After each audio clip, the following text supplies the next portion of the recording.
Assalamualaikum warahmatullahi wabarakatuh. Baiklah, kami dari kelompok 3 akan mempresentasikan hasil mini riset kami yang berjudul tentang Induksikalus embryogenik kopi Arabica, yang mana anggota kelompok dari kelompok 3 ini ada Hidayatul Husna, Anggita Wayunis Rahman yaitu saya sendiri, Novia Kurnianingsih, Anike Putri, Farhan Hasbullah, dan Maya Friska Yuda. Baiklah, untuk pemateri pertama yaitu saya sendiri. Tanaman kopi merupakan spesies tanaman berbentuk pohon yang tergolong ke dalam famili Rubiaceae dan genus Coffee. Kopi merupakan minuman pembangkit stamina yang dapat meningkatkan daya tahan tubuh karena mengandung kafein dan antioksidan. Seiring dengan perkembangan teknologi dan industri, serta tingginya kebutuhan konsumsi kopi, sehingga mendorong dalam peningkatan produksi dari hasil tanaman kopi tersebut. Rendahnya produktivitas kopi Indonesia disebabkan karena 95% kopi Indonesia merupakan perkebunan rakyat yang umumnya belum menggunakan bibit kopi unggul, teknik budidaya yang masih sederhana, serta lambat melakukan peremajaan tanaman. Minimnya sarana dan prasarana pendukung mengakibatkan rendahnya mutu kopi Indonesia. Perbanyakan kopi melalui embryogenesis somatik dari berbagai jenis sumber eksplant telah dilakukan dengan menggunakan kultur antar, akar, biji, daun, epikotil, dan kultur meristem. Hasil penelitian memperlihatkan bahwa penggunaan expand dan kopi paling responsif dalam menghasilkan embrio somatik paling banyak dibandingkan bagian tanaman yang lain. Untuk usaha berbanyakan tanaman kopi melalui kultur jaringan telah lama dilakukan, akan tetapi belum diperoleh hasil yang memuaskan. Sampai saat ini masih menghadapi berbagai kendala.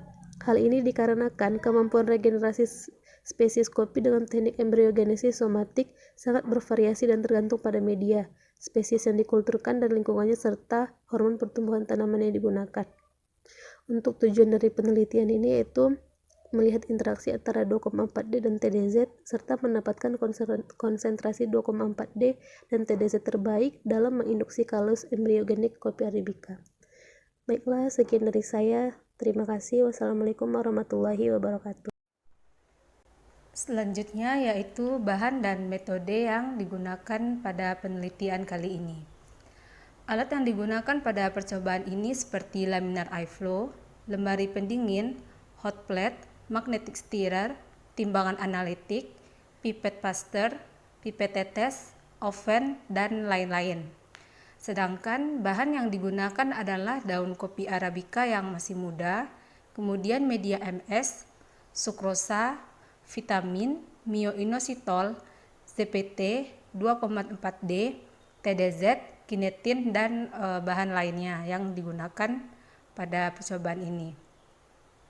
Selanjutnya ada metode. Dalam satu satuan percobaan memiliki satu botol kultur yang ditanam 2 explant.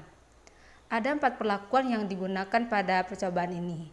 Yang pertama, 2 ppm 2,4-D ditambah 2 ppm TDZ, 2 ppm 2,4-D ditambah 2,5 ppm TDZ, kemudian 2 ppm 2,4-D ditambah 3,0 ppm TDZ, dan yang terakhir 2 ppm 2,4-D ditambah 3,5 ppm TDZ.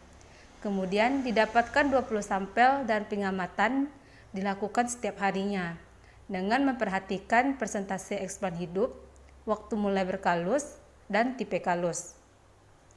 Kemudian pelaksanaannya pertama ada sterilisasi alat. Alat-alat yang akan dipakai dalam membuat media dibersihkan seperti petri dish, botol kultur, pinset, dan peralatan lainnya dicuci bersih, kemudian dikeringkan. Selanjutnya, alat-alat tersebut direndam dengan backlin 20% selama 24 jam. Setelah itu, baru disterilkan dengan autoclave. Alat-alat selain botol kultur dibungkus dengan kertas HVS, kemudian dimasukkan ke dalam plastik bening. Lalu baru disterilkan dengan autoclave yang bertujuan untuk mempermudah percikan membawa alat tersebut dengan terpisah serta menghindari kontaminasi. Untuk laminar eye flow disterilkan menggunakan sinar UV selama 1 jam sebelum penanaman dan disemprot dengan alkohol 70% setiap kali akan digunakan dan setelah selesai digunakan. Pelaksanaan yang kedua, pembuatan media. Media yang digunakan adalah media MS. Penyebutan media MBS ini dengan volume 1 liter adalah di pipet larutan stok makro, mikro, vitamin, zat besi, dan MgSO4 sesuai dengan volume larutan baku masing-masing media. Kemudian ditambahkan sukrosa 30 gram per liter, mioinositol 100 mg per liter, dan dimasukkan ke dalam gelas piala ukuran 1 liter sambil diaduk menggunakan magnetic stirrer. Untuk pengaturan pH dilakukan dengan penambahan beberapa tetes NaOH 0,1 N. Jika terlalu masam, baru ditambahkan NaOH tadi. Jika terlalu basah, ditambahkan HCl 0,1 N. Kemudian media dasar ditambahkan bakto agar 8 gram per liter sebagai bahan pemadat. 2,4 D dan TDZ sesuai dengan perlakuan yang kita butuhkan tadi. Kemudian media dipanaskan menggunakan hot plate sampai mendidih dan dituangkan ke dalam botol kultur dengan volume 25 ml per botol. Untuk persiapan explant, daun kopi yang akan kita jadikan sumber explant ini berasal dari bibit yang sehat, bebas hama dan penyakit. Daun muda yang diambil seperti daun kedua dan daun ketiga teratas, dan kemudian daun itu dicuci dengan air mengalir. Kemudian dimasukkan ke dalam wadah yang berisi bubuk agrep dan bubuk diten, masing-masing 2 gram per liter yang telah dilarutkan dan ditambah dengan 5 tetes Twin 20 direndam selama 1 jam. Selama perendaman, dilakukan penghomogenan larutan dengan cara diaduk setiap 10 menit sekali. Kemudian lanjut penanaman explant. Explant direndam dengan Backlin 15% selama 5 menit dan dibilas dengan Aquades. Explant direndam selama 2 menit dengan alkohol 70% dan dibilas dengan Aquades. Sebelumnya explant dipotong-potong dengan ukuran 1 cm, kemudian baru ditanam dalam botol kultur yang telah berisi media yang telah kita buat tadi dengan masing-masing perlakuan. Penanaman dilakukan dengan menanam 2 potong explant dan di setiap botol dengan posisi abaksial. Kemudian botol ditutup dengan menggunakan selotip dan dibalut dengan plastik wrap untuk menghindari kontaminasi. Selanjutnya baru botol tersebut disusun dalam rak kultur sesuai dengan denah penempatan perlakuan. Selanjutnya adalah pemeliharaan. Botol kultur yang sudah ditanami explant diletakkan di rak yang memiliki penutup gelap. Pemeliharaan terhadap ruang kultur dengan menjaga kebersihan dan suhu ruangannya, serta penyinaran secara periodik. Dengan kondisi gelap pada hari pertama sampai hari ke-30. Lalu baru dipindahkan setelah tanam dan kondisi terang pada hari ke-31 sampai hari ke-40 setelah tanam. Botol kultur yang berisi media dan explant disemprot dengan menggunakan alkohol 70% dan disimpan. Disiram setiap akan dan sesudah pengamatan. Sedangkan explant serta kontaminasi segera dikeluarkan dari ruangan untuk meminimalisir penularan media yang terkontaminasi kepada botol kultur lainnya. Jika ditemukan botol kultur yang explantnya telah kontam, maka praktikan harus memindahkannya ke tempat yang lain. Selanjutnya adalah pengamatan. Untuk pengamatan, yang pertama yang harus kita amati adalah persentase explant hidup yang dinyatakan dengan persen. Pengamatan ini bertujuan untuk melihat kemampuan explant untuk hidup. Explant hidup ini dicirikan dengan explant yang tidak berubah warna atau tidak berwarna coklat, serta tidak terkontaminasi oleh mikroorganisme seperti jamur maupun bakteri. Untuk mencari rumus persen dari explant hidup ini adalah jumlah explant hidup dibagi jumlah populasi tiap satuan percobaan dikali 100%. Yang kedua, waktu mulai berkalus. Pengamatan ini bertujuan untuk melihat hari pertama explant mulai membentuk kalus dari setiap perlakuan. Pengamatan ini kita lakukan setiap hari. Biasanya kalus ini terbentuk dari perlukaan daun.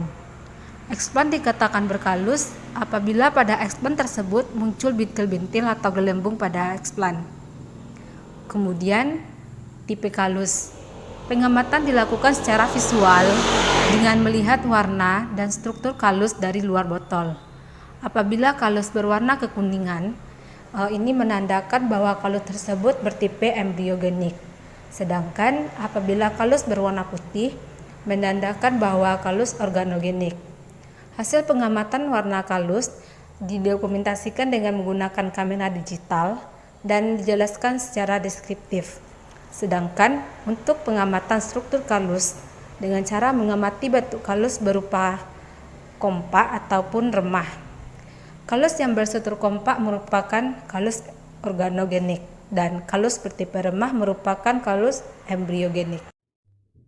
Baiklah teman-teman, saya Novia Kurnianingsih akan melanjutkan presentasi. Setelah dilakukan percobaan, maka didapatkan hasil persentase ekspan hidup seperti yang tertera pada tabel berikut. Pada percobaan ini, persentase ekspan hidup yang didapat masih rendah, yaitu di bawah 50%. Hal ini disebabkan saat percobaan banyak tanaman yang terkontaminasi.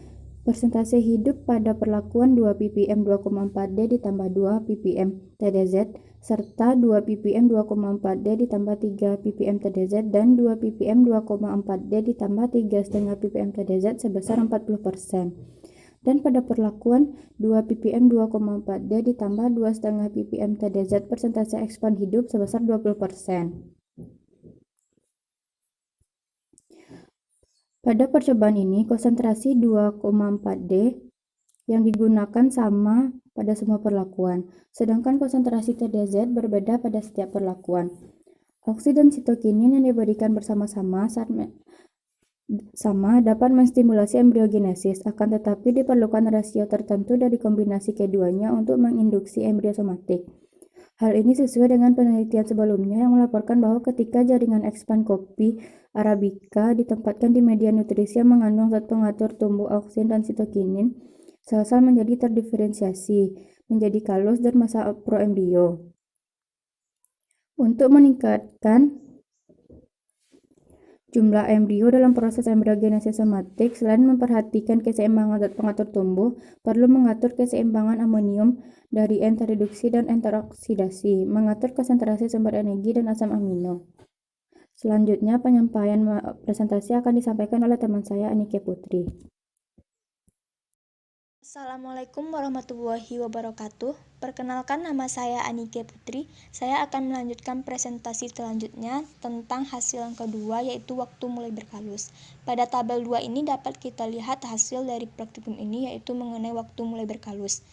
Perlakuan dengan kombinasi 2,4D dan TDZ yang berbeda konsentrasi memberikan pengaruh yang berbeda terhadap waktu mulai berkalus eksplan. Perlakuan kedua dengan konsentrasi 2 ppm 2,4D ditambah 2,5 ppm TDZ menunjukkan waktu mulai berkalus lebih cepat daripada perlakuan lainnya, yaitu eksplannya mampu berkalus dengan rata-rata 4 hari setelah tanam. Sedangkan perlakuan lainnya mempunyai rataan waktu mulai berkalus yang lebih lama dari perlakuan yang kedua, yaitu 18 hari setelah tanam. Jadi dari hal ini dapat kita ketahui bahwa konsentrasi 2 ppm 2,4D ditambah 2,5 ppm TDZ merupakan konsentrasi yang paling cepat untuk memunculkan kalus pada eksplan kopi Arabica ini. Hal ini diduga karena pada konsentrasi 2 ppm 2,4D ditambah 2,5 ppm TDZ, nutrisi yang diserap eksplan lebih optimal, sehingga eksplan lebih cepat berdiferensiasi menjadi kalus, sehingga diperoleh hasil data waktu berkalusnya lebih cepat pada konsentrasi ini. Oleh karena itu, kita harus memakai kombinasi yang tepat supaya penyerapan nutrisi lebih optimal pada eksplan agar kalus dapat terbentuk dalam waktu yang cepat. Untuk hasil yang ketiga, yaitu mengenai tipe kalus, dapat kita lihat pada tabel 3. Pada praktikum ini, semua kalus yang dihasilkan yaitu bertipe remah. Kalus yang bertipe remah ini merupakan kalus embryogenik. Hal ini berarti bahwa perlakuan yang diberikan sudah mampu merangsang pembentukan kalus. Eksplan yang berkalus awalnya mengalami pembengkakan pada ujung-ujung daun yang berwarna kekuningan. Kemudian eksplan tersebut akan berwarna kecoklatan, lalu eksplan tersebut akan mengalami pertambahan ukuran. Pada penelitian Yelnitis tahun 2012 menunjukkan bahwa untuk mendapatkan kalus remah dibutuhkan auksin dengan konsentrasi yang lebih tinggi dan atau kombinasi dengan sitokinin seperti tidiazuron. Auksin dapat menginduksi pembelahan sel maupun pertumbuhan sel. Untuk lampiran pada mini riset ini dilampirkan pada gambar 3 mengenai kondisi eksplan. Untuk gambar pertama, yaitu eksplan mulai berubah warna kecoklatan pada bagian sayatan. Untuk gambar kedua tentang eksplan mulai berkalus pada bagian sayatan. Untuk gambar yang ketiga yaitu tentang pembengkakan kalus pada bagian permukaan sayatan dengan warna kekuningan. Sedangkan gambar yang keempat yaitu eksplan tidak berkalus. Baiklah, sekianlah dari saya. Untuk kesimpulan akan disampaikan oleh rekan saya yaitu Farhan Hasbullah. Selanjutnya kesimpulan. Adapun kesimpulan dari penelitian ini, yaitu terdapat interaksi antara zat pengatur tumbuh 2,4D dan TDZ dalam menginduksi kalus. Diketahui bahwa perlakuan yang memberikan hasil terbaik terhadap pertumbuhan kalus adalah pada perlakuan yang ketiga, yakni pemberian 2 ppm 2,4D ditambah 3,0 ppm TDZ, di mana hasil yang didapat menunjukkan waktu mulai berkalus lebih cepat daripada perlakuan yang lainnya. Penulis mengucapkan terima kasih kepada Bapak Aryan Budi Setiawan, SPMSI, selaku dosen pengampu Praktikum, kepada seluruh asisten yang telah memberikan bimbingannya selama kegiatan Praktikum, dan anggota kelompok 3 beserta pihak-pihak yang telah berkontribusi dalam penelitian, sehingga penelitian dapat berjalan dengan baik.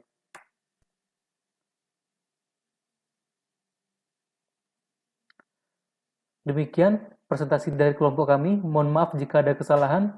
Wabillahi taufik wal hidayah. Wassalamualaikum warahmatullahi wabarakatuh.